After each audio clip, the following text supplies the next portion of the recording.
Mỗi chúng ta đang ngồi đây là những người mà Chúa kêu gọi để chia sẻ cái nguồn phước của Chúa cho nhiều người khác. Nhưng mà câu hỏi đặt ra là lòng chúng ta đã sẵn sàng không? Lòng chúng ta đã sẵn sàng chưa? Chúng ta đã sẵn sàng đứng lên để đi chia sẻ nguồn phước cho nhiều người chưa?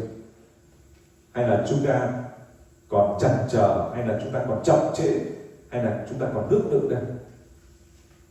Chúng ta biết rõ là Chúa cứu chúng ta là để Chúa dùng chúng ta để chia sẻ nguồn phước cho nhiều người khác.